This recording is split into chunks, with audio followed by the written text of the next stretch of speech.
इनको क्या पता कि कोई छोटी बच्ची को मारो चाहे क्या करो, जलियांवाला बाग में हम लोग कोई मारे सब। लेकिन अमेरिका देखिए हम लोग का दोस्त ना बन के बॉस बनने की कोशिश करता है। बड़ी शर्म की बात है हमारे लिए, जरा सोच के देखिएगा।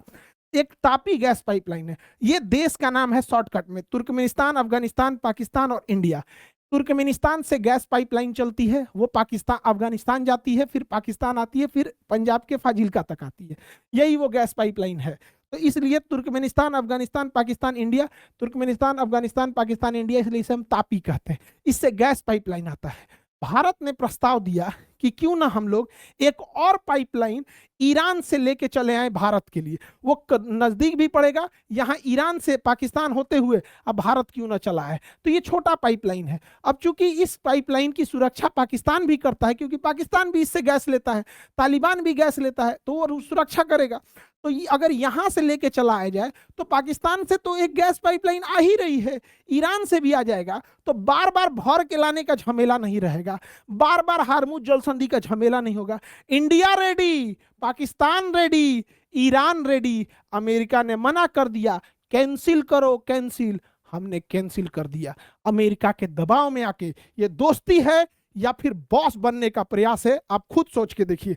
हम लोगों ने तापी गैस पाइपलाइन लाए हैं, जबकि हम लोग ये अफगानिस्तान जैसे अशांत देश होते हुए लाए, आज भी गैस आता है। लेकिन ईरान से अमेरिका के कहने पर कैंसिल किया गया। 2019 में अमेरिका ने हम लोग के ऊपर ऐसा दबाव बनाया कि हमें पीछे हटना पड़ा। आप एक स्वतंत्र देश के नागरिक होकर सोचिएगा, 2019 में ईरान हमें 12% कम रेट पर पेट्रोल देता था, 12% कम रेट पर देता था। उस हिसाब से भारत में पेट्रोल 75 रुपया लीटर होता। अभी भी अगर हम लोग रूस और ईरान से तेल खरीदेंगे तो 75 से 80 रुपया लीटर से ज्यादा नहीं जाएगा। इसके अलावे ईरान हमें फ्री में गैस पहुंचाता था, ट्रांसपोर्टेशन का पैसा नहीं लेता था, इंश्योरेंस का पैसा नहीं लेता था। और सबसे बड़ी बात सुनिए ध्यान से, क्या होती है ईरान से दोस्ती, अब देखिए ध्यान से। ईरान हमें 60 दिन का क्रेडिट देता था, कहता था कि हमसे तेल, कच्चा तेल खरीद के ले जाओ और इस कच्चा तेल को रिफाइन करके इसमें से डीजल, पेट्रोल, मोबिल और किरासिन तेल बनाओ और इस तेल को पेट्रोल पंप तक पहुंचाओ और वहां से बेचो। अब बेचने के बाद जब पैसा आएगा तब उस पैसा में से अपना मुनाफा रख के हमको पैसा दे देना, यानी 60 दिन बाद पैसा देना। उसी को कहते हैं 60 दिन का ट्रेड क्रेडिट।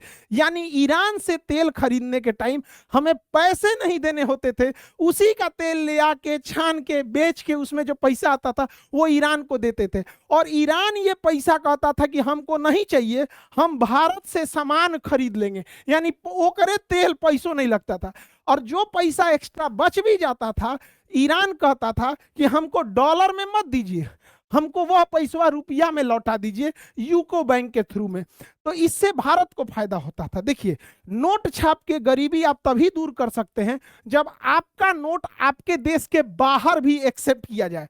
अगर आपका नोट आपके देश के बाहर एक्सेप्ट नहीं हो रहा है तो आप नोट छाप के गरीबी नहीं दूर करेंगे, बल्कि महंगाई बढ़ जाएगी। अमेरिका नोट छाप के अपनी गरीबी कुछ हद तक दूर कर सकता है, कर्जा चुका सकता है, क्योंकि अमेरिका का डॉलर पूरी दुनिया में यूज होता है, लेकिन हमारा रुपया पूरी दुनिया में यूज होने ही नहीं देता है, इसलिए हम नोट नहीं छाप सकते हैं।